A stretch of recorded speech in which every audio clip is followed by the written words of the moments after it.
there's been talk for a whole freaking year and all that stuff. This wasn't like the greatest win of all time, fellas. It wasn't. We played a really good football game. We won at home like we're supposed to. Yep. Exactly like we're supposed to. Who gives a f about who the other team was? Yeah. That's really the point. And we went out and played football. Fellas, you played smart tonight. We kept the penalties down. We took care of stuff so much during this night. And we kept believing. How about your defense? The Seahawks coming to take division titles. We got Coach Carroll cause he's in. I'm in. We all in.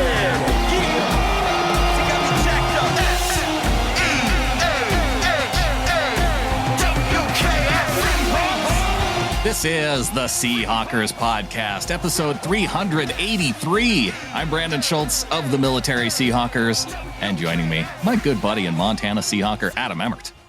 Yeah, bud, a victorious episode, which is pretty cool. And I don't know about you, but I'm just relieved, man. It's over.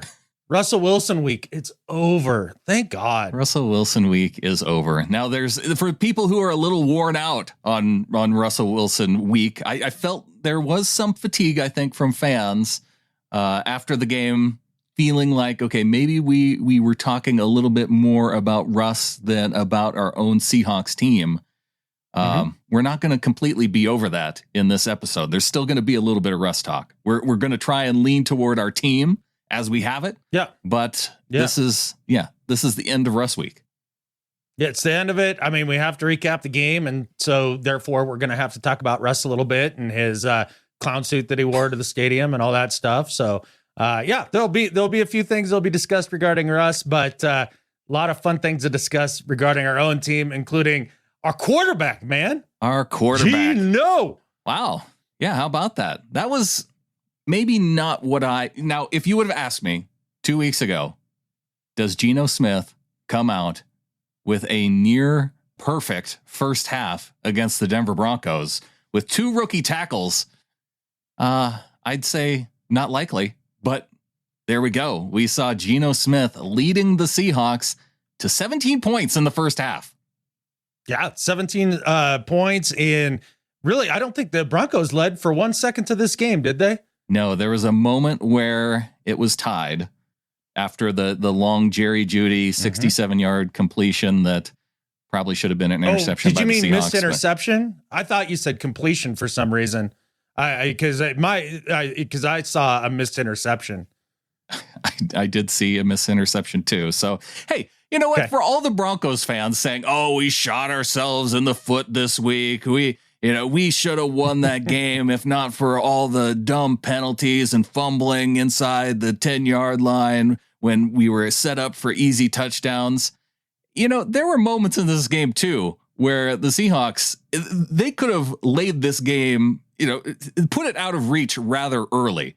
Hitting a 4th and 1 early on in this game and punching it in and getting points there, that would have changed things. Getting an interception on any number of plays, whether it was Quandre Diggs in the end zone, whether it was that pass to Jeudy that ends up negating a touchdown. This game could have just as easily been a Seahawks blowout than a Denver Broncos win. The one thing that I'm also excited to be done with this week is Denver Bronco fan. As much as I'm ready to be done with Russ, like I'm ready to be done with Denver Bronco fan. Because if you talk to most of them, you'd guess that they played a inter-team scrimmage throughout that game. Like they didn't even have an opponent. They totally just beat themselves with the whole thing. And it's like, well, wait a second. Yeah, the one thing about what they say a lot was, well, we had the 2 fluky fumbles. That was a fluke. It was a fluke. What, was it a fluke that Russell Wilson put butter on the football before handing it off to him? Was it self-inflicted in that regard?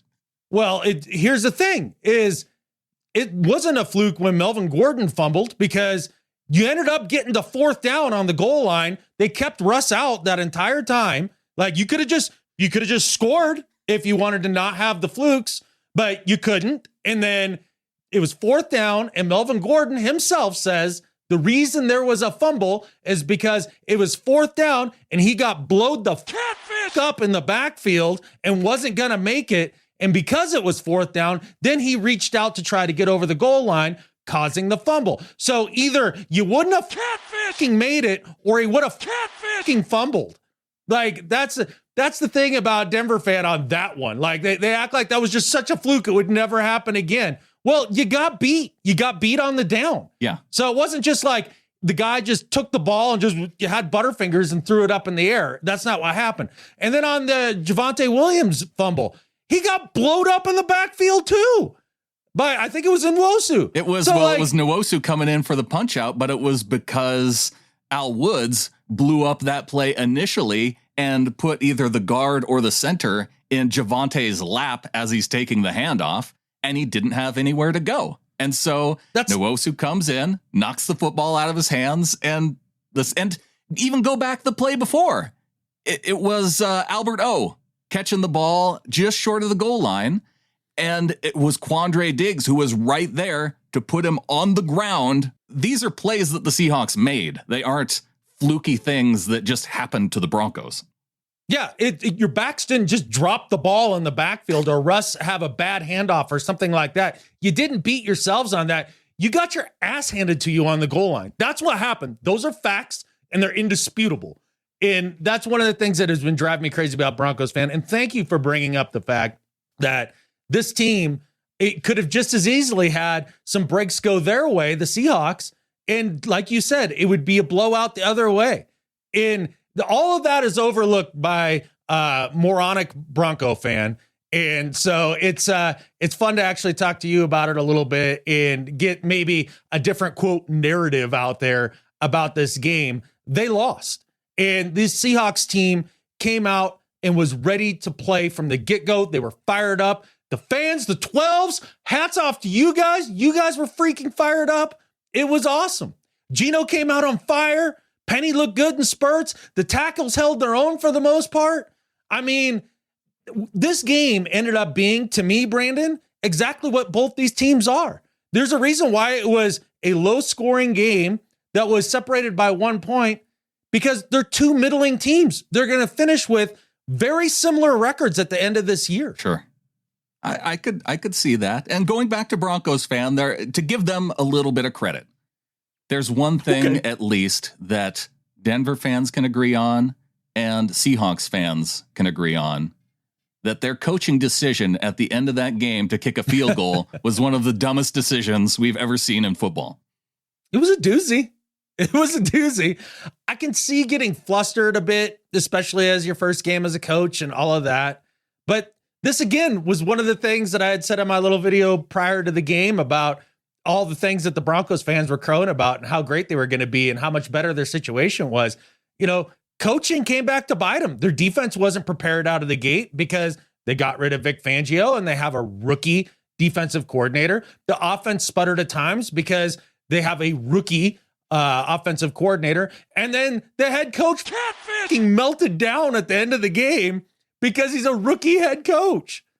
But no, they're going to be just fine. None of that's an issue. They'll fix the coaching by next week. It'll all be better. And yet one of us wanted to wait until week 11 or so before these two teams faced off. I did. And, you know, at the end of the day, Brandon, you were right. I can't believe they came out with the win on this one. I really can't. I just felt like Russ was going to be so dialed in. Yeah, he had the whole telephone emoji thing months ago. How do you tweet that out and then not remain dialed in or flip the switch when the switch needs to be flipped? He definitely forgot to flip the switch, and the defense took advantage of him. That, no doubt about it. And the thing is that in some ways the Broncos did beat themselves because they could have easily ran the Seahawks off the field in this game, but they kept playing Russ ball. They kept playing the way that Russ wants to play. He threw the ball 42 freaking times, and he is now 4-14 when he throws the ball more than 40 attempts a game. And that's Russ ball. It doesn't work, but that's how he wants to play. And we could not stop their run game on the outside, especially to the right edge. They could have just jellied us the entire game and it would have been over. I do wonder how much of that was part of the Seahawks scheme and plan going into this game, knowing the run game wasn't going to be a huge factor. Even allowing themselves, they were going to let themselves get beat by the run, just like we saw them allow themselves to kind of get screened to death in certain situations. Yeah. That was a little bit surprising. We maybe didn't freaking maddening. It was that was maddening to see Russ time and again get it up and down over the defensive lineman and complete those screens that he could never complete when he was a Seahawk. Well, the most successful screen passes that I saw were more of the ones that were interior, where they pushed out slip screen, the defensive tackle or the defensive end, like Darrell Taylor, pushed him out of the way and then kind of did that inside screen. And the other part of it too was, and why I point to scheme, is that I saw on a lot of those big run plays where they were going, again, the defensive end would set the edge and they would go inside the tackle and there would be no linebacker there to pick up that hole. And sometimes it was because they were being aggressive and sending a linebacker on a blitz. And so it vacated that part of the field and allowed some of those big runs in some of those situations anyway. Yeah, and I think at least two of those screens, it happened to be a screen away from the blitz as well. Yeah. And hey, maybe that was Russ recognizing it at the line of scrimmage. I don't know. It could easily be. But give Clint Hurtt some credit in this game. I mean, the defense really did play pretty darn well when it's all said and done. I mean, everybody points to all the yards Broncos had. And we all know how much yards matter as a whole, because all those yards didn't get you the dub in this one, but they really held their own. And the Mike Jackson had himself a freaking ball game, man. Like they've unearthed something with him. He had 2 fumbles recovered. He had a tackle for a loss. He had some pass breakups. He had 4 tackles on the day. So some credit to Michael Jackson. Also, I need to give credit to Cody Barton, because when you talk about the screens, there were some that, yes, they were running away from the blitz, but on that final drive for the Broncos, there was the 1st and 10, and they ran a screen pass. And after getting screened to death most of the day, Cody Barton was there to blow up, I think it was Williams, for a 4-yard loss. And that set back the Broncos to 2nd and 14 and helped lead to that ultimate 4th down. And it was Cody Barton making the tackle for a loss in that situation. Yeah, he sure did. He did a wonderful job on that. He was in on a lot of plays. I believe he had at least a couple pressures, if not a sack. He had one sack. He had the one good sack of Russ, not the one that was kind of outside of the pocket, but where he came in and he cleaned it up. He tagged him pretty good, no doubt about it. Yeah, I think the linebacking core as a whole played very well. I thought Brooks played really well. Barton had himself a game. Obviously, Nwosu had a huge day. The big free agent pickup over the offseason. He really showed out. Defensive player of the week for Nwosu. Just a huge game from him, a disruptive force, a smart player. You could tell in this game that they were definitely holding back with a lot of the things they want to do with him, because he didn't show up much in the preseason, but he was all over the screen in this game and definitely made you forget about Mayo wearing 10. Right. Yeah, no doubt about it.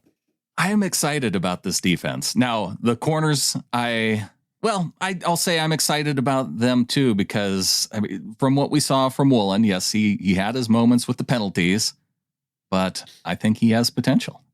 Yeah, he belongs. He's got a lot to learn. And a couple of those he just needs to get his head around. And all of a sudden, that's not a flag. And that's coachable. I think he's a smart kid. Sounds like he works real hard. On the one flag, it was a veteran move by the receiver. As Woolen was looking at him, you saw the receiver pull him toward his chest as the ball was underthrown. Again, I always get upset when they're underthrown passes and officials are bailing out the quarterback and receiver, especially when it's a veteran receiver that knows to do something like that, to just pull the corner into you, and then it makes it look like an easy flag. But I guess I don't get mad when Tyler Lockett does those things either and picks up those penalties. Sure. Yeah, but look, I think they call that play the Derek Carr, because I think that was 3/4 of his completions last season, or at least 3/4 of his yards or offensive output was just drawing PIs that way. Russ definitely was underthrowing a lot of his deep stuff, and that's the only reason why Kobe was in that play on Judy on the quote touchdown that shouldn't have ever been a touchdown. Now, that was one that concerned me a bit because we've seen this out of Kobe a bit now, where the lack of athleticism shows up on the field. Yeah. And he's a very smart player, a very polished player, and he may just have a ceiling that might not be high enough to really be a difference maker. And that's where maybe some of the physical traits don't allow him to really be that type of player, because, I think that was one of the knocks on Sherman coming out, is that he was kind of slow, but he made up for it in terms of his, just how much he brought in terms of the mental aspect and processing. And then he also had the arm length that could help compensate for some of the athleticism. So Kobe's going to have to overcome those in a different way somehow. He could do it too. He absolutely could. He's just a rookie. It was one game. It was his first game, and he gave up one bomb. That was a poorly thrown ball. Now, the offensive side of the ball, I thought was equally exciting, even with the sputters in the second half. I was surprised. I don't know if you were as surprised as I was, Brandon. I couldn't believe that they were just going to throw it all over the yard with Geno out of the gate. Yeah. What was it? 20 some passes around halftime. Yeah. Now they cut that down in the second half. Part of it was because they just didn't have the success moving the ball in the second half. And for them to come out throwing the way they did, again, I think that each team, they played toward what the other team might not expect. Yeah. So with Pete maybe not expecting Russ to go with a whole lot of screens, or maybe just being okay with going with a lot of screens and saying, hey, he's probably not going to make every one of those passes. So, we'll just see. We'll play our too high and keep everything in front of us and not allow ourselves to get beat deep. So more of that could have been intentional and allowing some of those runs as well, saying, we're going to be aggressive. And if it helps them break off a couple of runs, oh, well.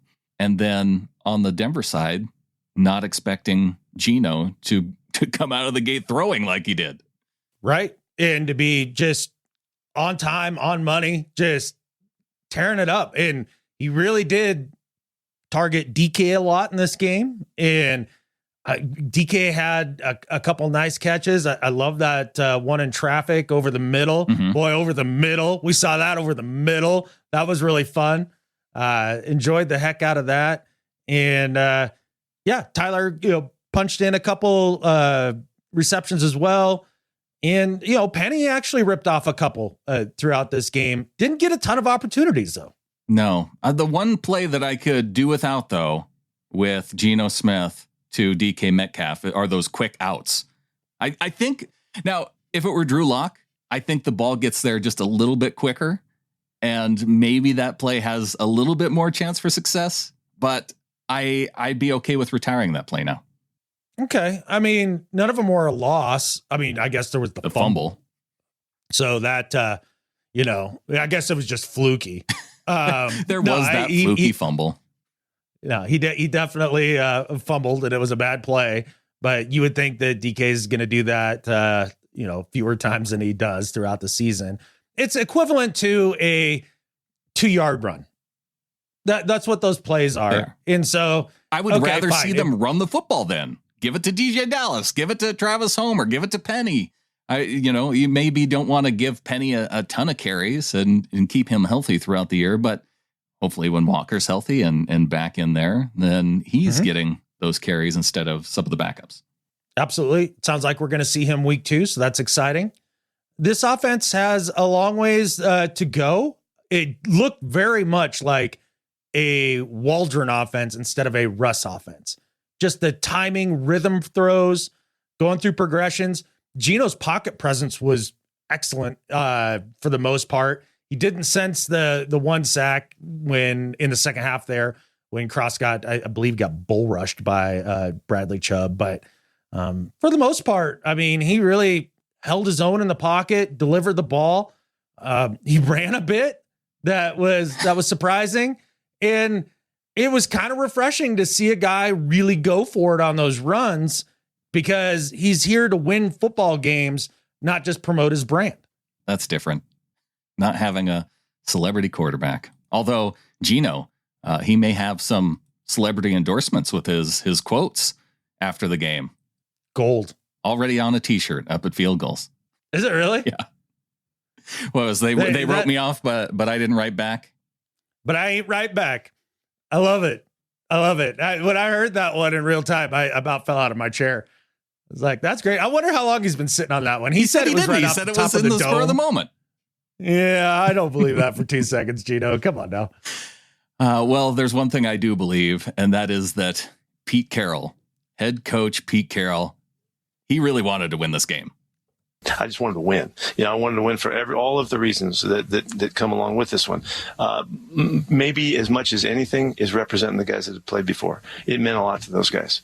And I was so thrilled to be able to hug those guys up and see them and look them in the eye. And why did it mean so much to them? Yeah, you figure that out.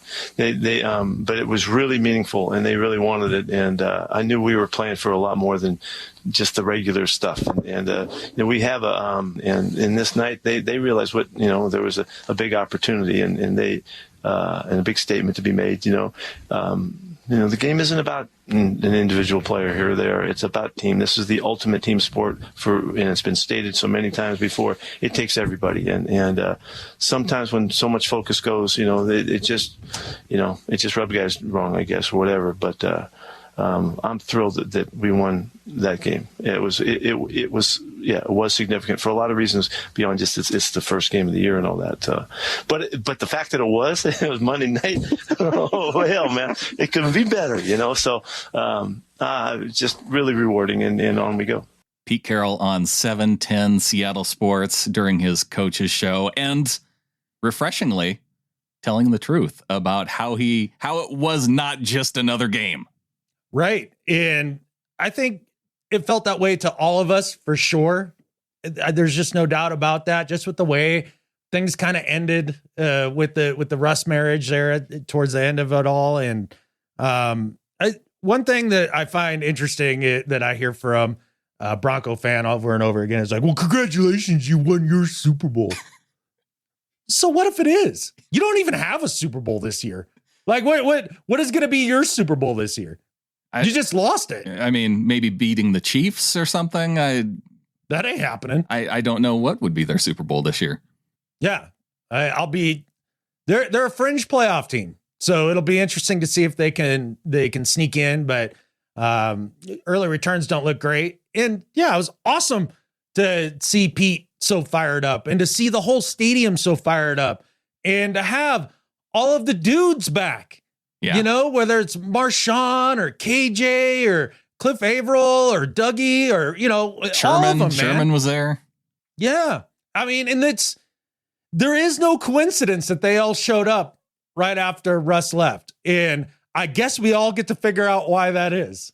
Well, there were a couple interesting things that Pete said there. And that was one of those things where he said, I'll leave it up to you to figure out why it is. But I think he left us quite a few clues just within that one answer, because he said, they were representing the guys who played before. So again, shouting back to the Legion of Boom era and a lot of those guys on defense, but of course, Marshawn Lynch there as well. He also said they were playing for a lot more than just the regular stuff. There's probably several different things that they were playing for than just the win. And then he said the game isn't about an individual player here or there. I wonder who that was directed at. Probably was directed at, I don't know, Jermaine Kearse. That'd be my guess. Because right after that, he said sometimes when the focus goes, and then he stopped himself. He goes, it just rubbed guys wrong, I guess. So I see. Did Russ try and get Pete fired? What did Russ do to Pete? Well, there was definitely a power struggle. I think that's pretty well documented, right? In how this team was going to go to put this deep of a cut into Pete Carroll, that he was this fired up and about competing for this win. Okay, well, this is where I'll defend Russ a little bit here. I don't think anything he did was calculated in a nefarious way. I don't think that was in his heart, like that he wanted to do Pete wrong or anything like that. I do think overall they probably had a pretty good relationship. It sounds like it anyways. But I do think that he definitely started feeling himself, and he wanted the power ever since that Super Bowl where he's sitting there with Goodell. Yeah. And it just from that moment on, it was just different. And you could tell Russ kind of, put the ultimatum out there. Well, okay, it's me or him. And they're like, well, we'll run it back one last time and then we'll make that decision. And I don't know that I don't think it was meant to be mean or hurtful or anything like that. Yeah. But I do think that his priorities had shifted and he wanted to have a legacy that he has built in his mind already. And he can't just accept that. And if he would just do this, he would have probably 2 more rings. If he would just accept that he's the most electrifying, amazing play action quarterback to ever play the game and play that way, he'd probably have 2 more rings. Rather than wanting to be the type of guy who's talked about like Brady, Manning, maybe even Mahomes, if you're talking about guys right now. Well, yeah. I mean, clearly he has a jealousy of Mahomes and Allen. I mean, that's been, again, well documented about the hissy fit that Mark Rodgers had when Schneider had the audacity to go and to a pro day and, scout quarterbacks. We all know that story. Well, and I think we got more details to that story in the Brady Henderson article that came out ahead of the game, saying that the Seahawks were trying to trade the Browns for the first pick and that they would have taken Josh Allen with that pick had that trade gone through. Yeah. And that was what led to Russ wanting the no trade clause. Right. In the next contract. Right. And I get it. And look, Russ obviously wanted to be there for a good chunk of his career because he re-upped twice. So there is that. And I can be a lot more magnanimous about this whole thing now that this game is over. Sure. Like, it's done now. Like, I don't have to, I don't feel like I did just a few days ago. And from here on out, and I think most Seahawks fans feel this way, I wish Russ all the personal success in life. I hope him and Ciara are fabulously happy in Denver. Their kids are have a great time there and grow up happy and healthy and all that stuff. I hope that, financially his life is golden. I mean, it probably already is, but I hope it's even more golden for him. I just hope his team loses every fucking game from here to eternity. And it's a lot how I felt about Sherman when he went to the Niners, right? Yeah. Yeah. You still root for the player and love the player for what they did during their time with your team. And I do have sympathy for Russ because, I mean, for all of the, take the agent out of it for Russ. If you go back to that 2018 offseason, now from a general manager perspective, yeah, you got to go and you got to scout everybody and do that thing. You want to try and make the team better. Ultimately, it probably does make the team better if you're able to execute that trade with the Browns and then end up having Josh Allen that you move on to and as an upgrade from Russell Wilson. Now, that would have been a very interesting offseason based on how some of the national media was focused on Josh Allen and how Russ was perceived in the media during that offseason. But get past that. I would say this. Yeah. I would say this to be like completely honest in real time. We all know how I felt about Josh Allen in that draft. Like I was over the moon about the guy. I thought he was going to be an all-timer. And if they would have done that trade, I would have been upset. And I don't know that I would have loved it in the moment because I was still ready for a couple more years of Russ. Like, he's not done. That's for sure. Okay, well, and take those feelings then on to Russ. And so I could see how he would feel about the idea of, man, this team's trying to move on from me after everything that I've done. And they're looking at already moving on to a younger quarterback, even though I've put up MVP type numbers. I've done everything I can for the team, but there was obviously enough there to where, well, I think part of it is the philosophy of the team, but maybe there was enough there too, to where they saw it maybe trending toward seeing that there was potential for an upgrade. And hey, if there's one thing to take away from those stories going forward that I think are really interesting is now we know that Schneider was over the moon about Russ. Nailed that one. Over the moon about Mahomes. I wasn't. I thought he was a train wreck in college. Yeah. He was dead right about that. Over the moon about Josh Allen. I can't wait for what comes next year. And every other year when he's passing up quarterbacks, they generally haven't been guys who have worked out. At least, some of those late round guys that you would consider taking a flyer on. So yeah, maybe we can all hope that the next swing that John Schneider takes at quarterback is another home run. Okay. So here's a real question for you. After the week 1 performance from Geno. Yeah. Are you still wishing they had gone after Baker after seeing him with the Panthers? After week 1, no, but I have a feeling that after week 5, I think my offseason take will look a lot better. Okay. We'll see. Because, now we got to see Geno stack this, right? Yeah. And I don't think that there's a good chance of that going into this next week. I think because of styles, weather, a number of factors, that defensive front in the Niners, I don't think it's going to look as clean as it did right out of the chute this week 1 matchup. But let's talk about the second half with the offense a little bit, because how many possessions do they have? Was it just the 3? Am I right on that? It was not a whole lot of possessions for the Seahawks. The Broncos held the ball for a long time in that second half. So they got the ball after the Melvin Gordon fumble.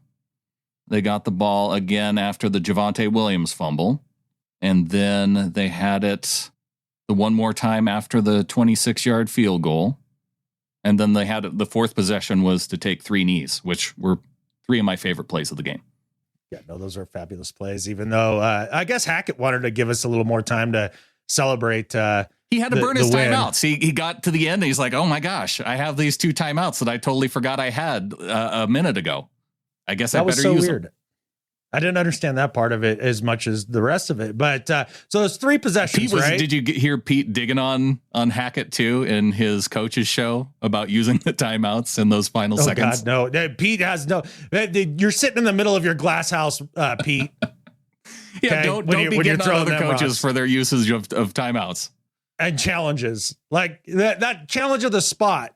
Again, there's another one that could have gone the other direction that Broncos fans. Seemed to that wasn't a first down. No, okay. There was one thing that I learned this past week. Well, I don't know if I learned it because I couldn't find it in the rule book, but there were some things that I came across that suggested that the first down marker isn't the pole. It's the last link in the chain that's attached to the pole. I have never heard that, and I have never seen them call it that way either. Yeah. Because if it's one link, how many times have they held up the stick with the one link up like in the air to the coach to show them like, it's one link, 2 links, whatever it is. They do that all the time. Yeah. Well, that's because it wasn't to the end of the link. And so I think if it's to the end of the link, you can't hold it up that way. I thought you said it was the one link. I don't know. It doesn't matter. Because there's a little bit of space where the final link is attached to the pole. Or there's like a little... where it's not the chain anymore. Okay. The attachment point. Yeah. Okay. There's space between it and the stick. And I've always been told you got to get to the sticks. That's what I've always been told. The sticks are referred to more than the chain itself.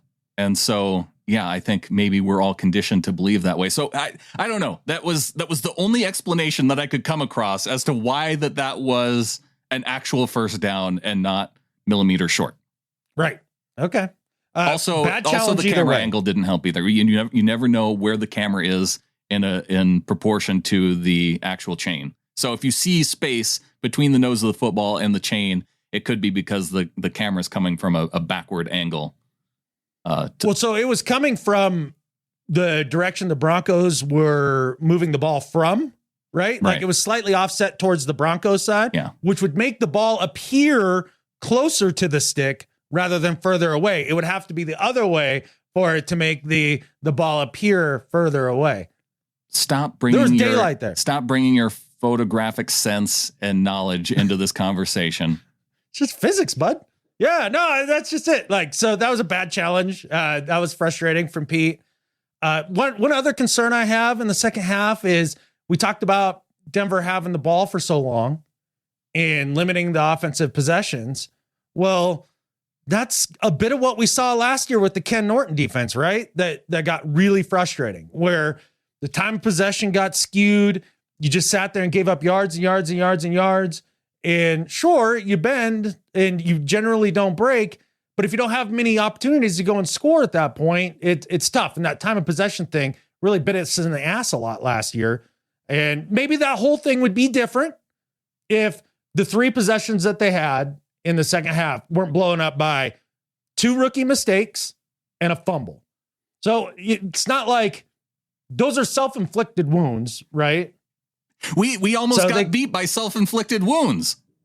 Right, exactly. But look, Cross was going to have a couple welcome to the NFL moments in this game. Gregory and Chubb are good pass rushers. Chubb got the best of him twice.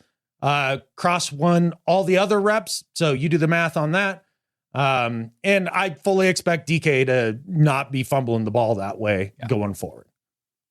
All right. Well, what do you say we get into previewing this matchup between the Seahawks and the dirty San Francisco 49ers? Dirty Niners. I've been waiting to crack this tall boy ever since we started the show, Adam. I can't believe that you're drinking during the show. Like, you don't do that often. What's going on here? Is this going to be a drunk Brandon Schultz podcast? Well, it's not.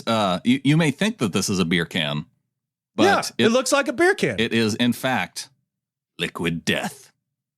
That sounds like beer or Everclear or something. And this one is flavored Mango Chainsaw. I think I have to say it in that voice too, like contractual obligation to say it in like a really Mango Chainsaw. Mango Chainsaw. That's a chainsaw that cuts through fruit, huh? Yeah, this is the carbonated one. They do have regular mountain spring water in a can. This is a genius idea. I don't know how many times in my younger days being out at the bars, right? And you're about 5 beers deep and you know the next one's going to put you right on your butt.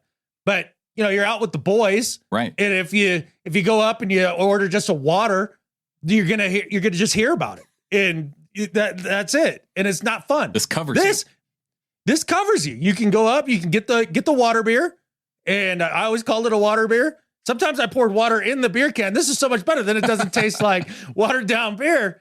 It's a really genius idea. I wish they would have had this back in my heavy bar drinking days. Yeah, you needed this for sure. And if you want to go get some, you can go get Liquid Death at your local Albertsons, Fred Meyer, Target, or Chevron Extra Mile, or you can find a Liquid Death retail near you with their store locator tool at liquiddeath.com/Hawkra.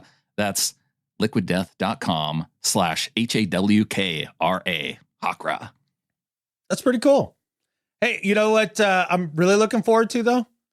The Seahawks delivering a football death to the stupid Niners. Because if they go into Levi Stadium, Blue Jean Pants Stadium, and put the beat down on Trey Lance and company, the clock on the Shanahan era, I think, officially begins.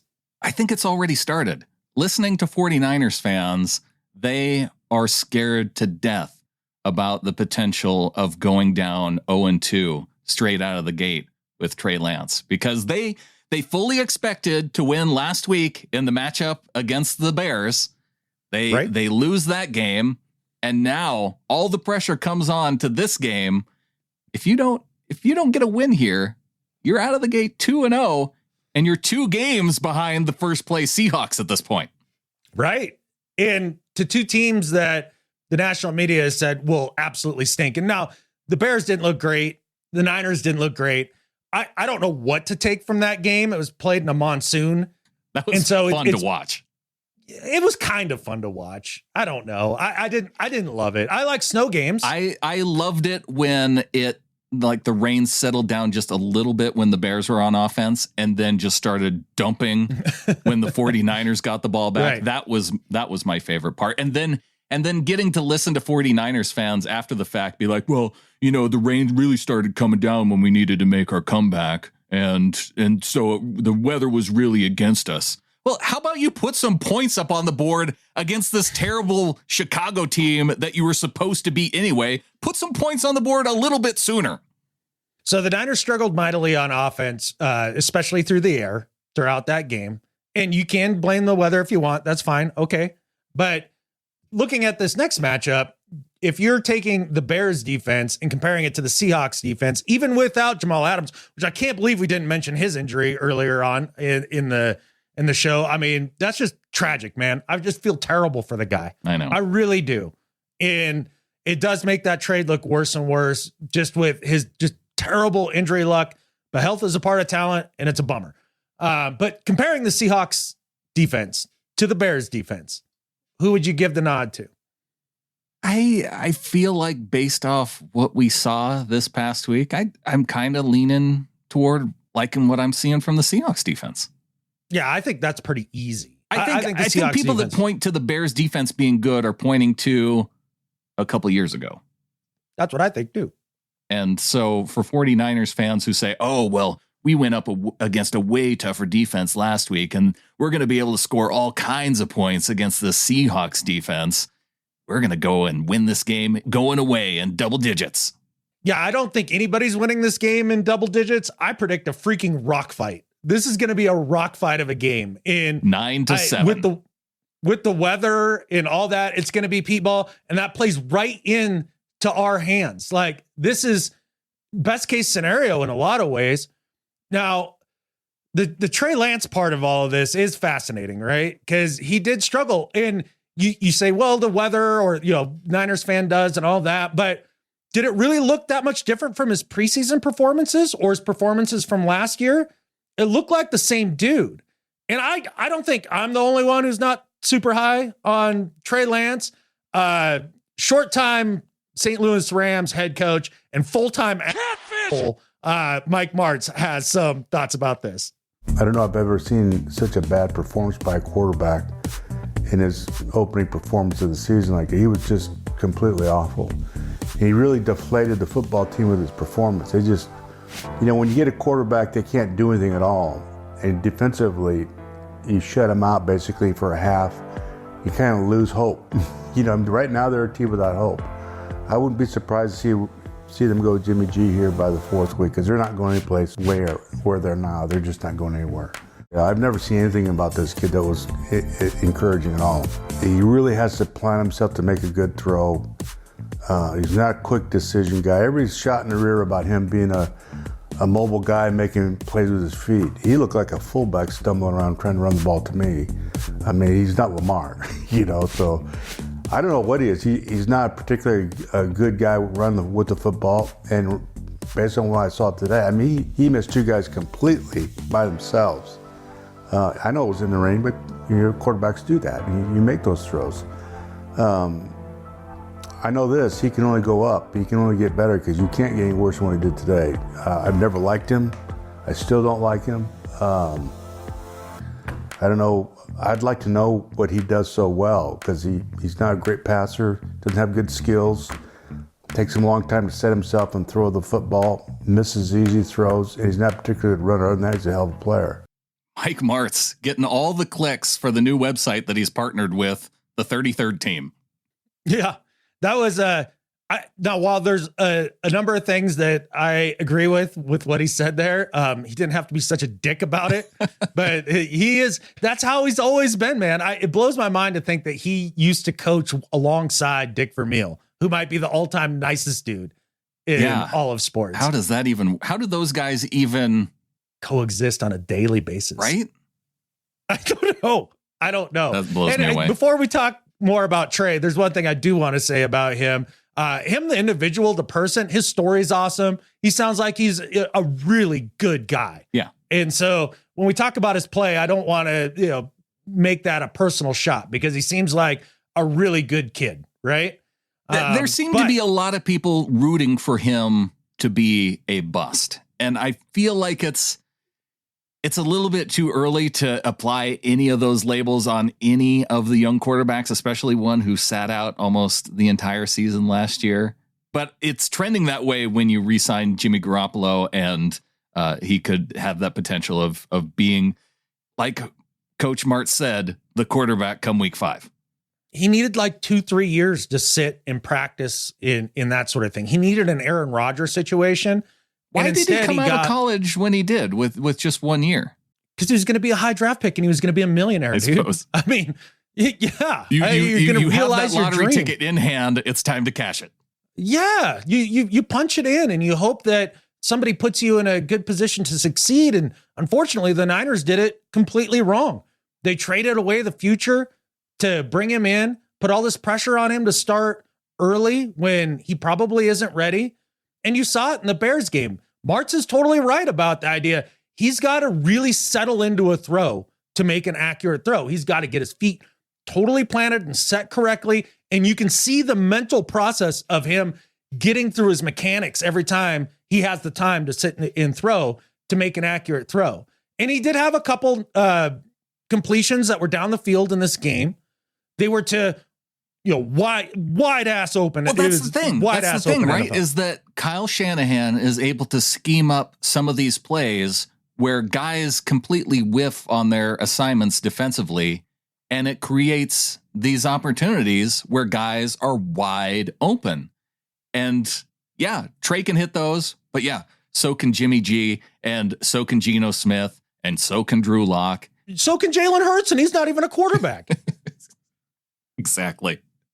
And that's the thing. So you look at him throughout that game in just a little bit of pressure. It really does frazzle him. And then Martz is 100% right about the way that he runs. And this is what I said when he was coming out of college before the Niners drafted him. He runs like a power back. He really does. Mm-hmm. And you saw him take a shot from Roquan Smith late in that game, and he was slow to get up. Yeah. And it's because he's going head first into stuff. And I said at the time, if he runs like he did at North Dakota State, he's going to get demolished in the league because he's not Josh Allen big. And even if you're Josh Allen big or Cam Newton big, that shortens your career. Oh, there's a reason Cam's not in the league right now. Right. Yeah, he would have been able to keep going had he not taken all that punishment that he did running the ball with Carolina. And yes, it led them to a Super Bowl, but all the punishment that it took getting to that point, it ultimately led to his early exit from the NFL. This is the disaster of keeping Jimmy G around because people are already talking. And as much as they came out, and I listened to John Lynch on the Rich Eisen show and give his, dog and pony show about why they kept Jimmy and how it all just made sense. And they had their leadership council and everybody's cool with it. You know why they were all cool with it? Because they're like, Trey fucking sucks right now.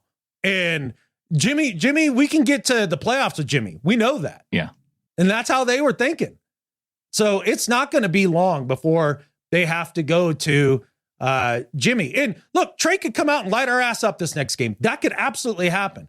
I think it's less likely than more. Well, that's one of the things that we've talked about. He's kind of up and down. But by week 7, week 8, that up and down stuff, it's going to have the Niners in a position to where Shanahan and Lynch are going to be fighting for their jobs.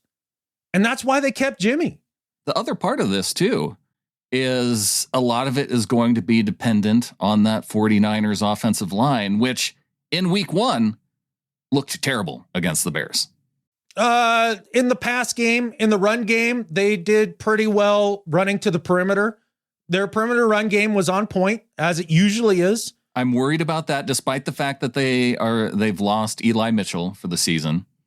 Right. But that could be an area where they could really exploit because the Seahawks were getting beat at the perimeter, but they may not have to play that deep coverage the same way they played against Russ.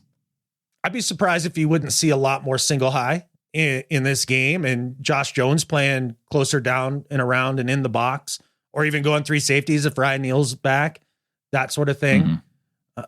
Yeah, the perimeter run game. That's the one thing in that 49ers offense that scares me. So as I'm looking at these matchups, like the 49ers offense versus the Seahawks offense, I like what we looked like in week 1 a lot more than I saw out of the Niners offense. I think there's an advantage there. But on the defensive side of the ball, that front 7 of the Niners looked fast and they looked mean and they looked good. And I would love to say that those guys suck, but they don't. They're freaking good. No, you can't say that, especially, Warner at linebacker, the Hufanga at their safety, who was playing down a bit in the box. He looked really good in week 1 against the Bears. Had the pick. Yeah. So their linebackers and their safeties, they might be good. I'm not sold on along with their defensive line. I'm not sold on the safeties. Okay. I am not sold on the safeties. Now their corner situation has been bad for years. They bring in Travarius Ward. I believe he came from Kansas City. Yeah. Right. He's a good corner, slightly above average, but they act like he's, Revis Island or something. the savior. Well, he's their best corner that they've had since Richard Sherman. Right. Yeah. Richard Sherman coming off blowing Achilles. Right. And he was still easily their best corner, coming back. So yeah, I really like the matchups on the outside. I think as much as we saw the tight ends tear up this Denver defense, I think you're going to see the opposite in this game when it comes to the passing game. If the line can hold up and provide Geno with the kind of pass protection that we've seen from the beginning of the preseason all the way through week 1 now, they've been pretty good. They can do that. I do believe Metcalf and Lockett, especially Lockett, have a really big day. Charles Cross gets to go from taking on Bradley Chubb to taking on Nick Bosa. Welcome to the league, Rook. Oh my goodness. Yeah, that's tough. That's a tough week 1 and 2 draw for sure for the young left tackle. Hey, I like my chances with Lucas taking on whichever other, D end is lining up out there, whether it's Kinlaw. I know he got hurt in the game. I don't know if he's going to be back or whoever else they trot out there on the edge, but he shut down Randy Gregory. He did. Yeah, Lucas looked really good in week 1. He's a gem. Twitterless Abe might be my new favorite Seahawk for so many reasons. You enough to make your Pick'em League name Twitterless Abe? Well, I'm not going away from Uncle Will. Okay. Who scored the first touchdown of the game, by the way, against the Broncos. That was really cool. Yeah, 2 tight end touchdowns. Could we see Geno linking up with the tight ends as much, like you said, against this team that's relatively tough, I feel like, in the middle of the field? I sincerely doubt it. They're going to have to run the ball and run the ball well. And if Ken Walker's back, that 1-2 punch with him and Penny, there's a shot for that. There really is. Penny actually looked pretty good. I mean, he broke some tackles, some actually legit tackles, which was shades of what we saw towards the end of last year, as opposed to the beginning of his career, where if it was anything more than like a finger tackle, like he'd go down. Right. So, and he looked like he, got a little dinged on a tackle and he didn't go to the sideline. He went back to the huddle. That was nice to see. Yeah. Yeah. I think, it is going to really lean heavily on this running back room going up against the 49ers because time of possession going to be key. I like what we saw from special teams this last game. I like the fact that even with Tyler Ott out, there were no snapping issues that, much like we saw in the Bengals game. Special teams was fabulous. Yeah. The coverage was great. Kickoff and punt coverage was great. Somehow they got that figured out between the final week of preseason and week 1. So as long as that stays tidied up. Yeah. Well, I mean, now it's the guys at the end of the roster rather than the end of the extended 90-man roster or whatever it is. So makes a little bit of a big difference. It sure does. Geno, he's just got to not turn the ball over again, and seems to be his strong suit, because if he can do that, Trey's going to give you one. The likelihood of Trey giving it up to Quandre and Quandre not dropping it this time, I feel like there's a pretty high chance. Yeah. Yeah, exactly. I think Quandre is going to bait Trey into at least one bad throw where he picks him off. In Q's defense on the drop, that's a tough catch. That was a Willie Mays catch. That was over the shoulder. That was tough. Are you saying that Quandre Diggs is not Willie Mays? I am saying that Quandre Diggs is not Willie Mays. Hot take. I don't know. If I were Quandre, I think I'd take offense to that. Well, if they were in a contest to see who could lay the wood to one another, in terms of like the Oklahoma drill or something like that, I'd take Quandre all day, twice on Sunday. All right. Anything else that you want to cover between this matchup with The stupid San Francisco 49ers and our Seattle Seahawks. The one thing that stood out to me from that Bears game was all that drama in the offseason with Debo and how he didn't want to re-sign there because he didn't want to be used as a running back and blah, blah, blah, blah, blah. Well, RB Debo was right back at it again. He was right back at it. What was the deal with that? And he also had a fumble down near the goal line. So yeah, self-inflicted unusual wounds.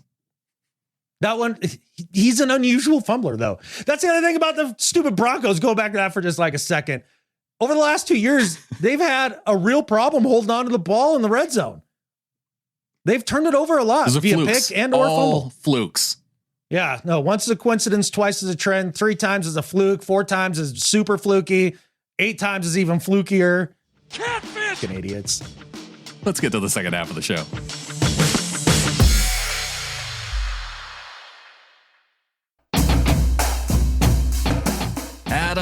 Adam. Our Seattle Seahawks are first place in the NFC West. 1-0, looking down at all of those 0-1 crappy, terrible NFC West teams. So is this our continuation of the official NFC West roundup segment of the podcast? Because yes, at the top of the division, Seoul, first place. That's us right there. Might be the only time this year we get to do it. And so I just want to revel in it. Maybe not. Maybe it'll continue on that way. Maybe we beat the Niners. And I mean, when we beat the Niners, yeah. I feel like I've been talking about this, I don't know, ever since Russ got traded. We're still beating the 49ers twice. It's just going to happen. What is it? Shanahan's 2-8 against Pete? He is. But I also heard a stat the other day that he's undefeated coming off of a week 1 loss, which is a really weird stat, but yeah, it is. Yeah, that's one of those where it's like, yeah, okay, so what? He bounces back. He's bounce back coach. What is he without Jimmy? It's like 6-36 or something like that. Or? He has very few wins without Jimmy as the quarterback, which is another fluky thing. I feel like but I don't know. It just means that they have terrible backup quarterbacks. I don't know. I liked Mullins a little bit there for a minute. Yeah, but it's not like you're going to count on him to consistently win games. No, definitely not. But people would say that about Geno. And here we are. So I'm not counting on Geno consistently winning games. I count on Geno consistently not losing games. And I mean, that's a little what we saw in the second half, right? Like you're like, well, he's not going to just go out there and win this thing. I think the best way for this team to win is to do exactly what they did, get up to an early lead, whether it's a touchdown or just so you can go into the second half and really limit the possessions by running the football. They didn't do enough of that as to what I would have hoped against the Broncos. But so you can kind of coast in the second half and then, okay, if you need a last minute drive, 2-minute drive to try and win the game, hopefully Geno can get you in position more than not to where you can kick a field goal to win a game. You bet. And it's a good formula to win. It's basically what the Bears did against the Niners. I've watched that whole Bills-Rams game where the Bills just eviscerated the stupid, dirty Rams. That was so much fun to watch them just completely unravel. Yeah. I watched a little bit of the Cardinals game, but it was just boring watching the Chiefs have their way with the Cardinals. I ended up going, even though the Vikings game was kind of a blowout, I ended up, oh wait, no, that was the early game, wasn't it? Maybe it was the Vikings game. Yeah, I think it was. Because the Packers weren't very competitive in that game. No, and that's a big to be determined. I mean, they looked crappy last year, week 1. I mean, the Vikings might be good though. I think the Vikings are like 10 wins good. And I would have predicted that going in. I don't look at a lot of NFC teams and see 10 wins good teams. No, that could be very good for the NFC this year. Yeah. Although the Bucks looked pretty good. Yeah, I put them in the 10-win team category. I thought they were going to have a really hard time with all the offensive line injuries in, a statue quarterback, but nope. No, Tom just gets rid of it in 1.8 seconds and doesn't matter. It doesn't matter. Yeah. because he's a warlock You or can a have wizard or some traffic shit. cones as offensive linemen. Be fine. Yeah. Doesn't seem to matter. Doesn't seem to matter. That was another fun part about that Broncos game, just to go back to that real quick, to watch Garrett Bowles have a couple penalty meltdowns and everybody tell us how much better he was than Cross and blah, blah, blah. Oh, yeah. All pro. He got all pro 2 years ago. That's right. Got it all figured out. It was second team all pro, but yeah. It was an all pro. Sure. Sure. And it was 2 years ago. Yeah. But keep That was hanging on to the interesting. past. Absolutely. Yeah, the Cards, they look like a shell of a team. A shell of a team. And yet, when I look at the power rankings from this past week, Cardinals ahead of the Seahawks, Rams ahead of the Seahawks, Niners ahead of the Seahawks, the Denver Broncos ahead of the Seahawks. Power rankings are fun. Power rankings are interesting. And look, it's going to take 6 weeks to kind of sort out who actually is decent this year. Oh, sure. But, in the meantime, power rankings, they can flip-flop. Like, it's okay to look at that game and go, maybe the Seahawks are better than the Cardinals, even though the Cardinals scored some points against the Chiefs. I guess. Yeah. But they did look pretty bad. When you don't have D-Hop to just like chuck it up to, like that offense just turns into nothing. Yeah. And Kyler, that extra study time didn't show up. He had it taken out of his contract for a reason. Well, I'm assuming he's still doing the study time. It just didn't help at all. There's some people that don't have to worry about study time. It's our members of the flock. Yeah. The best people in football fandoms. Yep. Like, they're the greatest. They are the greatest, starting with our executive producers, DCH, Dustin Mock, Brian Shaw, and Becca Christensen. A group of legends right there. Legends. Among the legends, going to getintheflock.com, Dr. G coming back in and upping his pledge from $12.12 a month to an annual $300. Thanks to Holy Dr. smokes. G. Yeah, appreciate it, man. I would imagine this week inspired people. Well, and this actually, I think, came in. Well, let's read the note. I think it came in even before the game. Dr. G says, "Dear Seahawkers and Little Flockers, it's about an hour from the start of the 2022 season, and I hope y'all are as excited as I am to start the season the right way by whooping Russ's butt. I certainly hope this message ages well." It did. It did. Congrats. Here's to the beginning of a stress-free season and for Adams to keep all of his digits and limbs. Keep up the good work, fellas. Appreciate it. P.S. Brandon, it was nice to hang out with you, DCH, Brian, and whoever else I'm not remembering now. I blame the alcohol. After the Houston game last December, to Adam and Clinton for not being there. Do better! Catfish! The Lambs, Catfish! the 40-winers, Catfish! wait, what's the other team in the division? Never mind. Did I say Catfish! the Lambs? Well, just in case, Catfish! the Lambs. Pardon my French. From Dr. G. I will not pardon your French because it was perfect and very well laid out there. Really appreciate the support and everything, man. It's a big deal. One thing he said, whoop Russ's ass in that game. And it's like, there's a lot of people that the narrative I was kind of hearing in the national media and stuff is, well, Russ played a good game. He had 340 yards. Well, Russ played a good game. He did not look great. Yeah, those are people with Russ on their fantasy team. He looked okay. He looked okay. You know what looks great when you're playing quarterback position? Performances like Josh Allen's against the Ram, Mahomes against the Cards. Those were on fire, great quarterback performances where you're like, wow, they look great. Russ did not look great. And I think either of those coaches, if they were faced with a 64-yard field goal or having their quarterback get him 5 yards, I think they go with their quarterback. The fun part is that Broncos fans all think that this is just going to blow over, that Russ isn't going to hold on to that for, the whole rest of this season. Did you hear him after the game, Adam? He said all the right things. Yeah, I saw him in his prom suit saying the things that he says up there, including almost saying "Go Hawks" right at the end. Go Broncos. Let's ride. He didn't even get the "Let's ride" in there. He did. Does that feel any lamer yet? No, he did Let's say, ride? he said "Let's ride" after he said "Go Broncos" because he said "Go" And then he was like, oh, crap. I was about to say go Hawks, but now I have to say Broncos when normally he just ends it with let's ride. So he did go Broncos, let's ride. That let's ride stuff is so pathetic. God, I hate that workshopped crap. Ugh. Daniel Smith comes in at $5 a month. Welcome to the flock to Daniel. Appreciate it, man. I knew this week was going to be big. It's a big week. Everett Crow coming in and upping his pledge from 12 to 36 for the year. So thanks to Everett. Yeah, heck yeah, man. That's Pick'em League bound right there, right? I'm not good at math. We got Pick'em League coming up.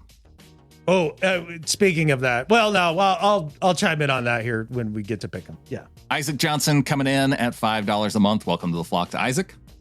Sebastian Ernst coming in at 36. Oh, Sebastian's been part of the flock. Sebastian, he switched accounts, and so Sebastian back in at 36 euro annually.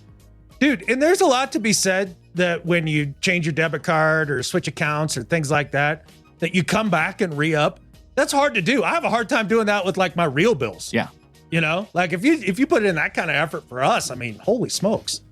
And a welcome to the flocks to David Croyle in at $12 a month. Have we seen David in the Ring of Honor yet?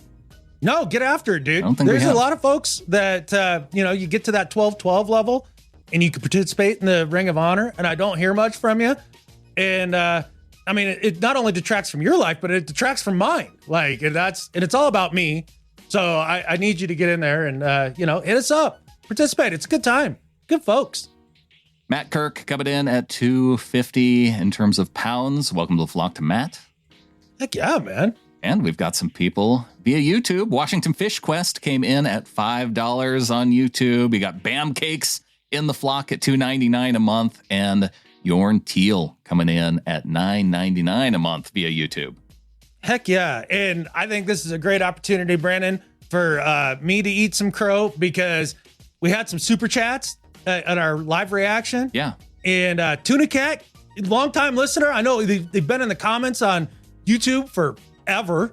A big supporter of the show, and had a couple of those for us, a couple of the super chats, and somehow we missed them. Like we whiffed on those. We didn't give him a proper shout out. Yep. And I just feel terrible about it. And it's all my fault.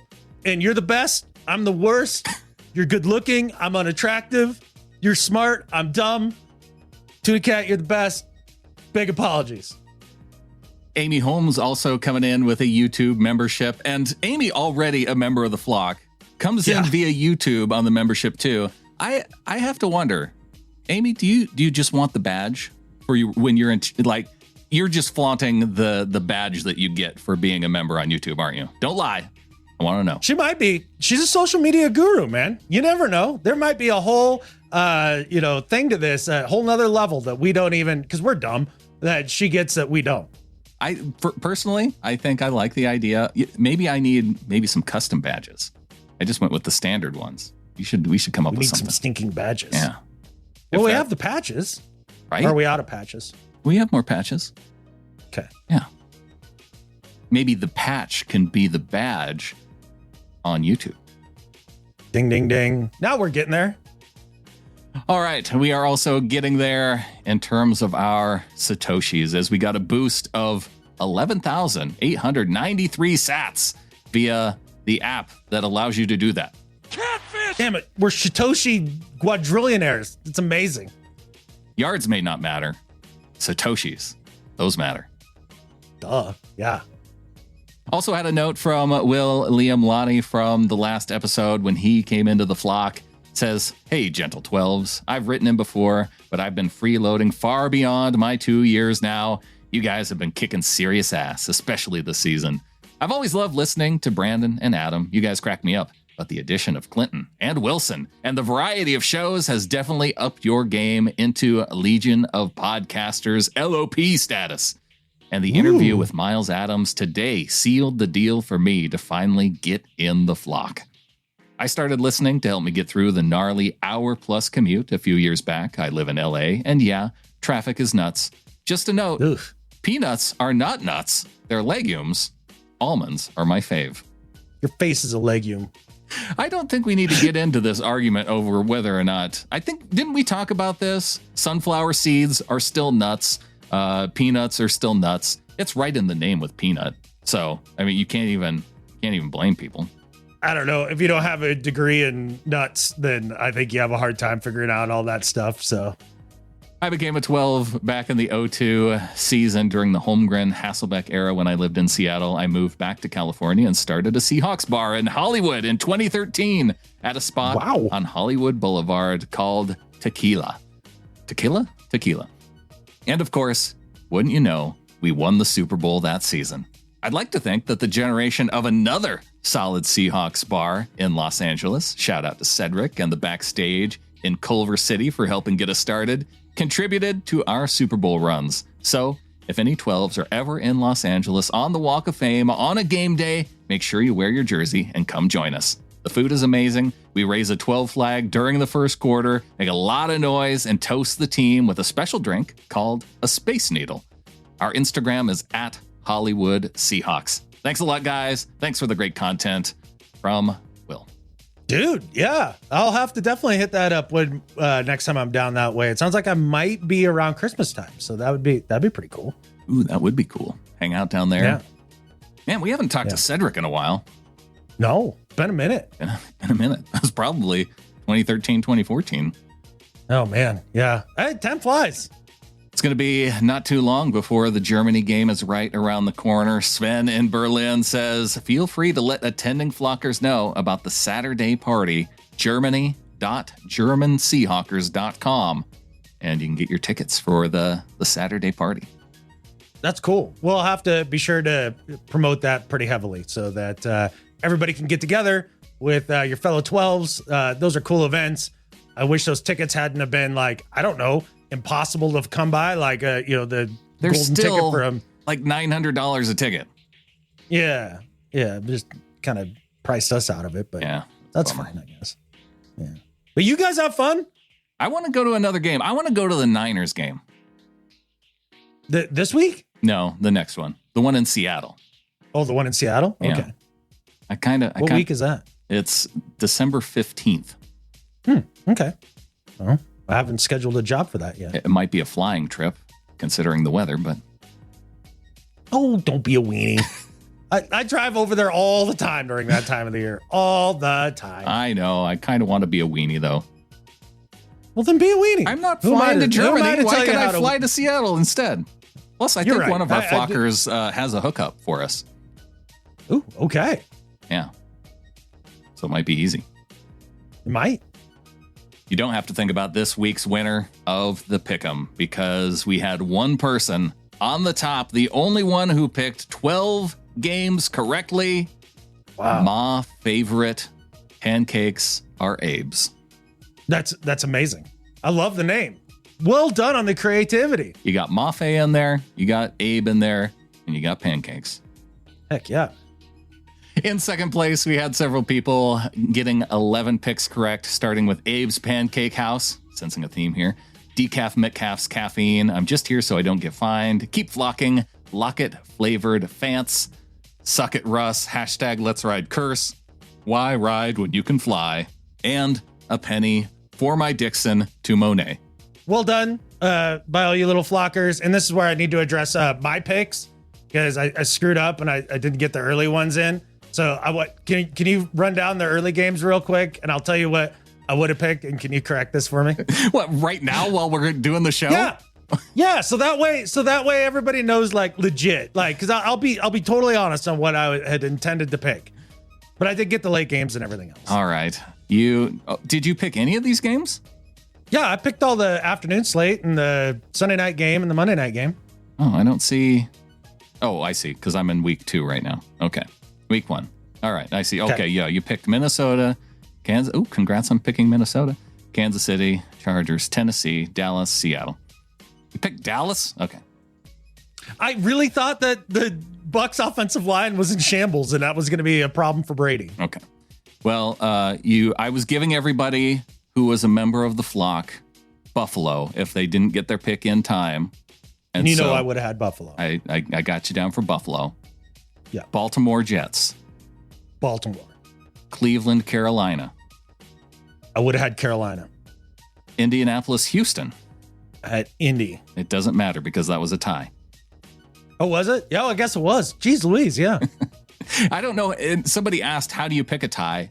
And my response would be, why would you ever want to pick a tie? To be right, I guess. I don't know. Yeah, watch me nail this tie pick that only happens randomly. But if you did, that would be pretty sweet. That would be pretty sweet. Yeah, how dare you make fun of him for that? I think it's a great idea. Okay. Don't pick. If you think it's going to be a tie, have that be the only one on your slate where there's not a win or a loss.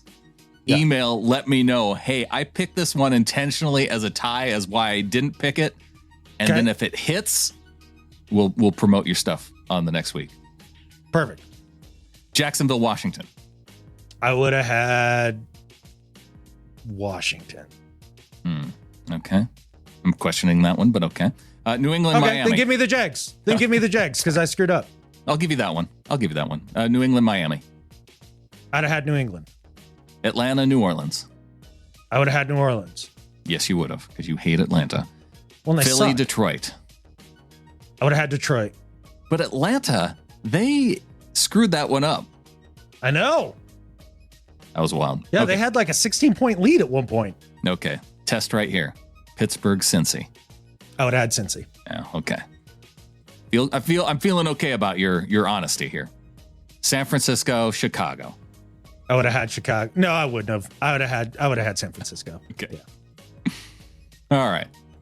So I'll save that. Let's see. Thank you. Where Adam comes out now in the standings. Does he can't make be more it? than 7 or 8? Because I picked 10 right this past week. Okay. All right. Okay. That gives you 8. Woohoo.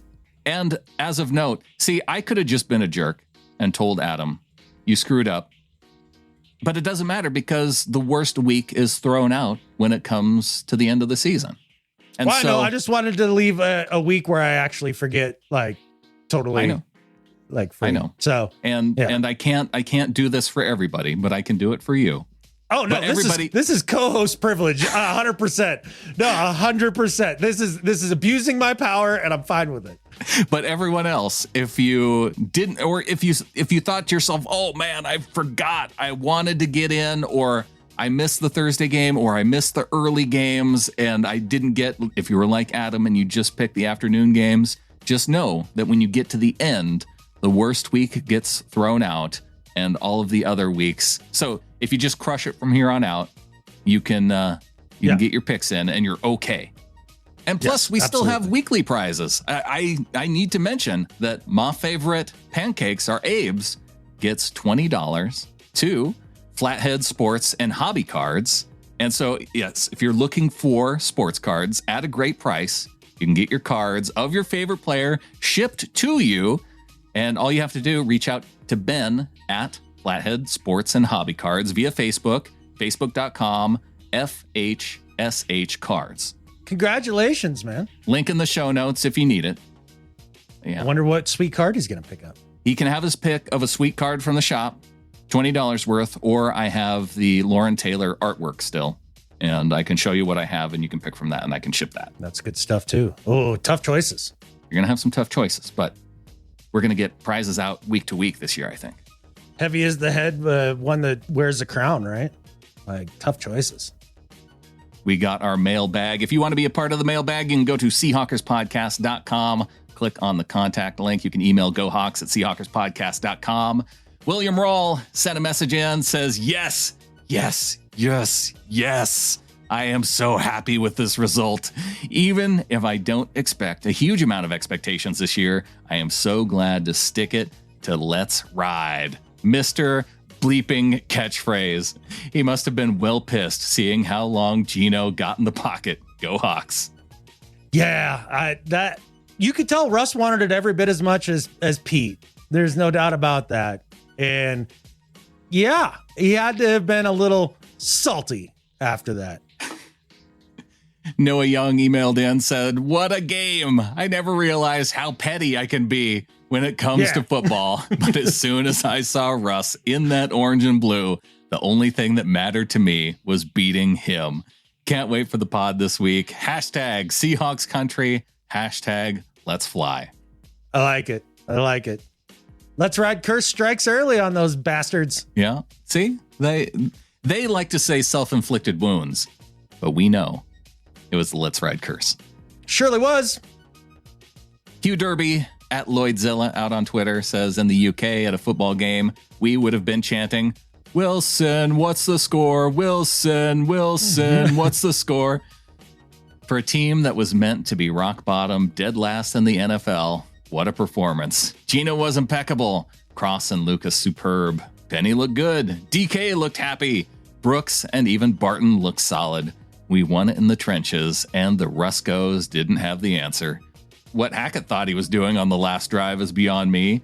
How long before Russ starts the whispers? He's not happy and wants a coach who trusts him. The best part for me, though, is listening to the commentators have to change their tune about Geno as the game went on. There was almost the 7 stages of Geno for them. 1, derision. 2, silence. 3, acknowledgement. 4, acceptance. 5, positivity. 6, praise. And 7, congratulations. 1 swallow doesn't make a summer, but that was a performance to build on. Plus, second in the pick'em league for me, and I'm already booking my flights to claim my prize, a week stay in Adam's Hobo Shack. Go the only unbeaten team in the NFC West. Go Hawks. Go Hawks, man. Hey, I was working on the Hobo Shack a little bit today, the guest rental cabin, so. Oh, nice. Now, is that a prize for a weekly winner, or is it a prize for like top 5 in the league? I don't know that it's a prize at all, but if somebody wants to, maybe we can try to figure it out. Yeah, but maybe we can work that in. It'd be cool. Okay. Yeah. The number 1 prize can be a co-signed Kenny Easley and Steve Largent full-size helmet, or a couple nights at the Hobo Shack. At the Hobo Shack, you betcha. Or maybe we roll them together and that's the grand prize. You get both. Yeah, I mean, having the easily part of that might actually make it a prize then. Yeah. Jess Motes emailed in, says, hey guys, everyone is talking about the Hawks tanking and taking a top quarterback, but I'm not at all convinced. Can you imagine Will Anderson or Miles Murphy sitting on the board after we pick? Can't seem to wrap my head around that. Instead, I'll be diving into potential late round steals such as Russ. I would love to hear your thoughts about these guys. I'm sure there are many prospects I haven't considered, but I'm looking into Dylan Gabriel, KJ Jefferson, Hendon Hooker, and Will Levis. Levis will probably go early, but could see John pulling the trigger early on him if he loves him. Think Josh Allen. Would love to hear a discussion about some later round prospects. Thanks, guys. Love your show. From Jess. Hey, man. Appreciate it, Jess. Sure, those are guys. Brandon and I, neither of us watch college football because it's such an inferior product. But yeah, I will get to that this offseason for sure and go through the quarterback stuff. And, you know, something to think about, like, maybe we won't even want to be picking a quarterback. Like if Geno gave you that level all year, do you want to pick a quarterback? Or do you want to use all that draft capital and make the team better? Talk to me in week 6 and then talk to me again after we win the Super Bowl. I plan on it. I'm going to talk to you in week 6, and then I'm going to talk to you later on in the season. And we did have John Davison, our longtime flocker, come in with an email. It was prior to the game. I don't know if it dated well, so I'm expecting John to email in this next week. And so we can hear from him how he feels coming out of that game, because I want to hear about it. Oh, for sure. I'm always happy when I get a message from the Bard, though. 100%. I'm curious to see how Barry the Commander is enjoying Carson Wentz so far. He actually played decent. Hey, they're 1-0 too. They're at the top of the division. Sure. For now. Yeah. Also wanted to say a big thanks, speaking to our UK flockers. The flock came together and hit a 1,200-pound goal to help our longtime flocker Ross Bell with repairs after a fire at his house. And Ross came in with an email, said, hey guys, just wanted to drop you a message to see if you could pass on my thanks to every member of the flock who has supported me after our house fire last week. The GoFundMe set up by the flock, that was Flocktimus Prime who set that up.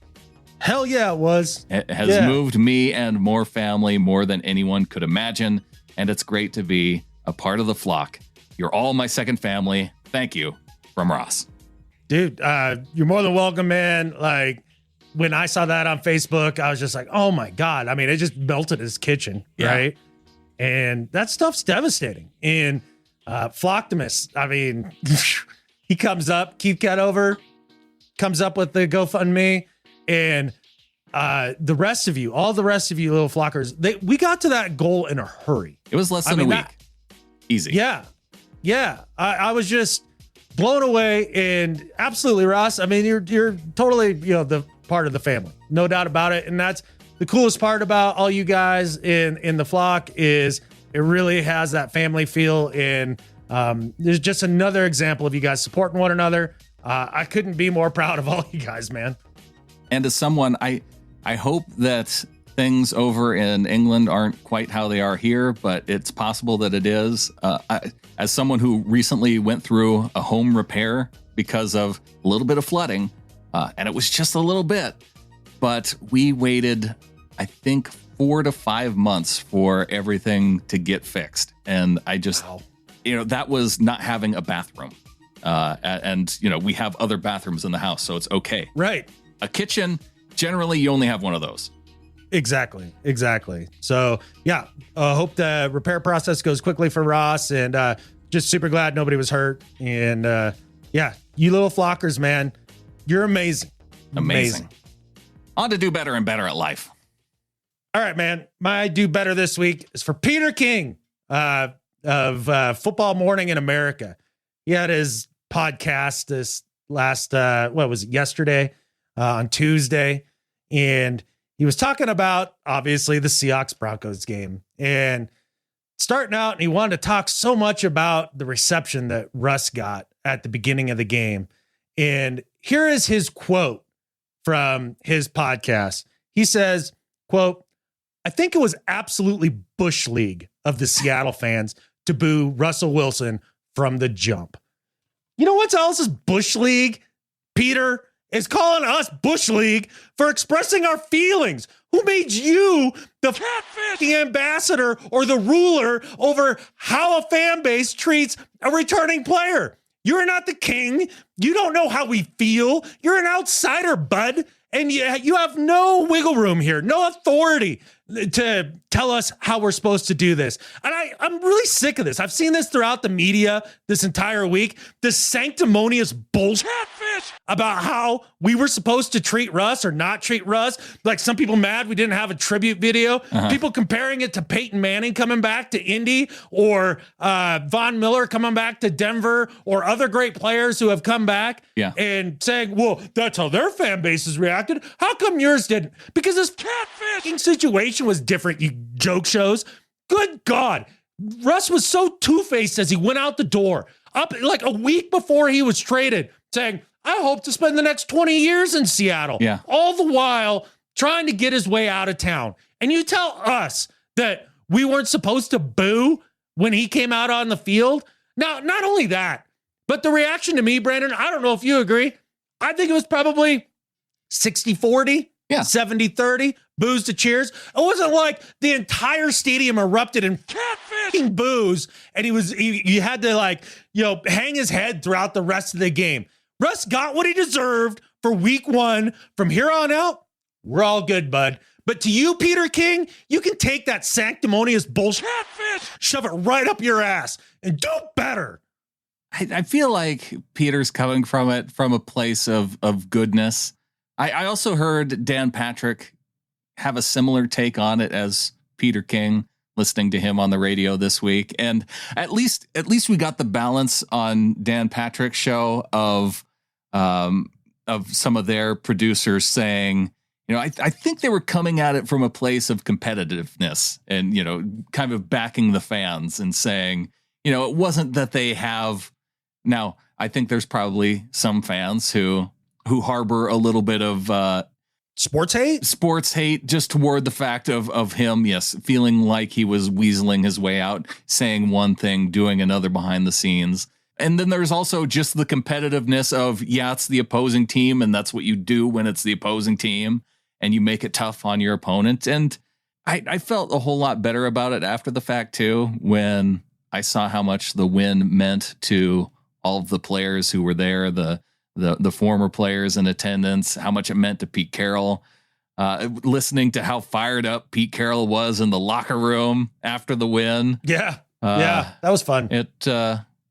If you know what, if we have to deal with a couple of national media people thinking that we're quote unquote not classy or salty, I'll take it.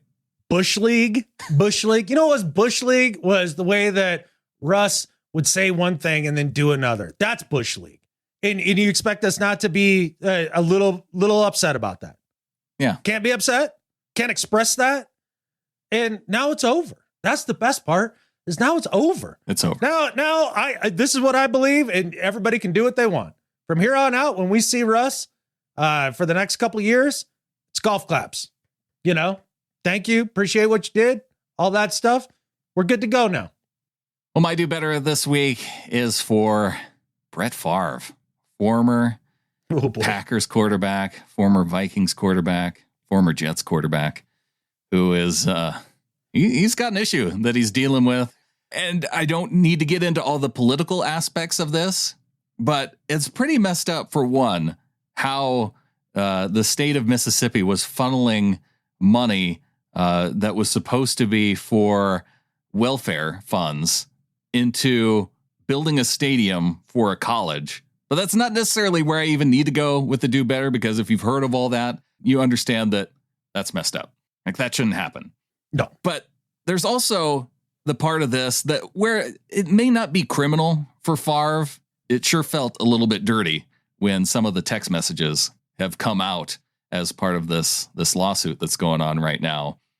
Just to give you a sample of it, this was in the Mississippi Today, and it was showing how Favre, he knew that there was money coming to him, but he wanted to make sure that it didn't get tied back to him. The first text was, and he's talking to Nancy New, who is who at the time was the founder of the nonprofit that was helping organize these funds between the state and to go to the university. And they were talking about doing some publicity around raising more money for this. And he says, if you were to pay me, is there any way the media can find out where it came from and how much? And Nancy says, no, we never have had that information publicized. I understand you being uneasy about that, though. Let's see what happens on Monday with the conversation with some of the folks at Southern. Maybe it will click with them, hopefully. He says, okay, thanks. She types back the next day, says, got off the phone with Phil Bryant. He's on board with us. We will get this done. And he said, awesome.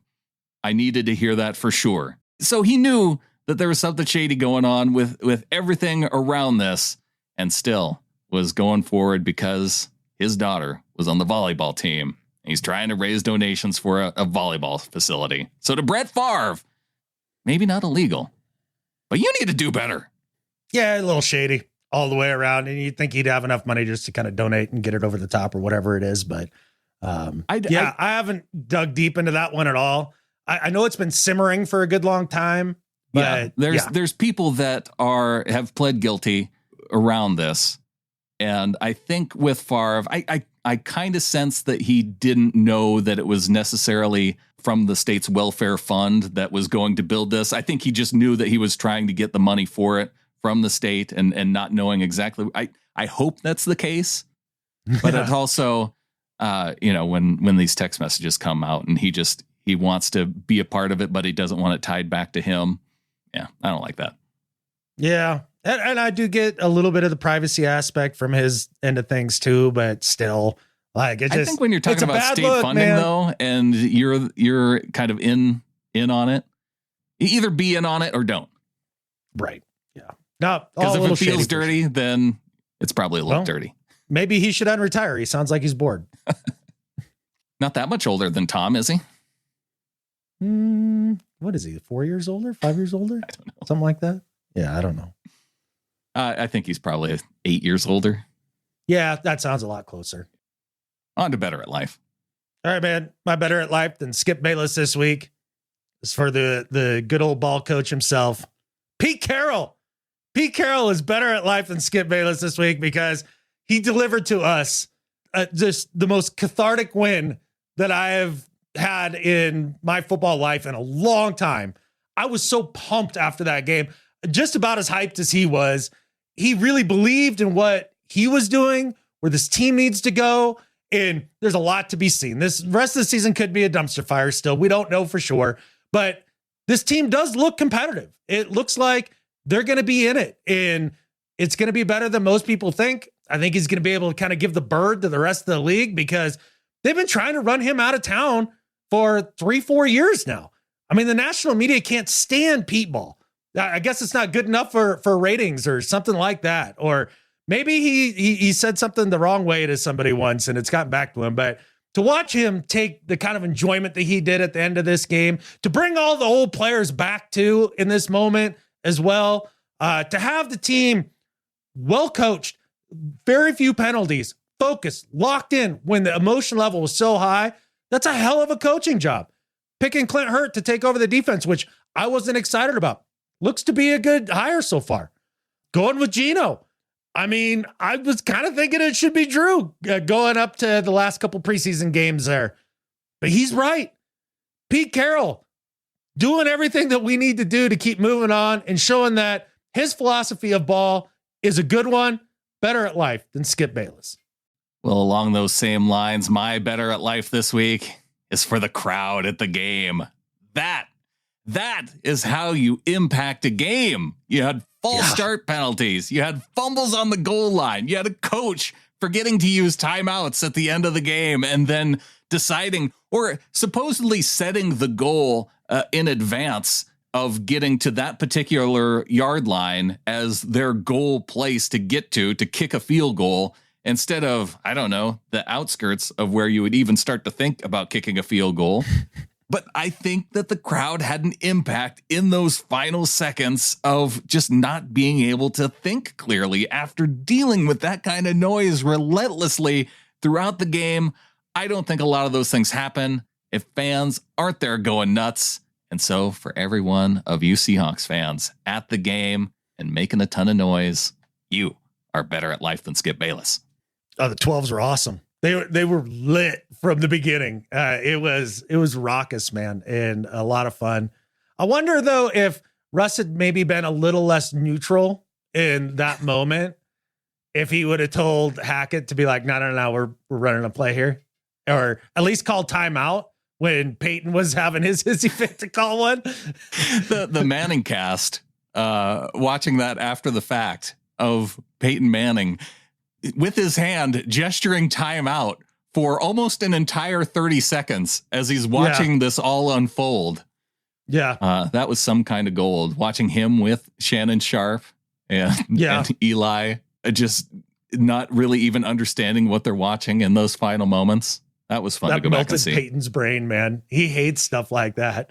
And he knows how to operate in those situations. That's why he is who he was. Exactly. Yeah. And the thing is that if he were in that situation, he would have just called a timeout. Yeah. He wouldn't have asked for permission. No, he wouldn't have needed to. No, Russ doesn't need to. He shouldn't need to. Yeah. He shouldn't need to. Yeah. It makes me think that, well, okay. So if Russ had the ability to call it there, why didn't he, do you suppose? He was afraid Pete was going to have his game plan for that play right there and force him to his left, where apparently he's a lot more uncomfortable, according to Pete, and that was their plan. That was interesting to hear come out about Pete talking about how Russ is uncomfortable going to his left. Which blows my mind because I've always felt like he's been amazing at that. So yeah, that's some inside knowledge there. Right. Just putting it out to the world, Pete. Yeah. So rest of the league, just in case you're wondering, Pete was so petty. Pete was so petty this week, and I loved it. You know, maybe that's it that we see from Pete too. Maybe he just needed to get that out of his system. I hope though that Pete can carry that emotion with him throughout the season and get the team on board and into that same kind of emotion week to week, to where they can feel, that showing that it was not just Russ, but playing with their coach, playing as a team. And I think they have that opportunity to keep it going.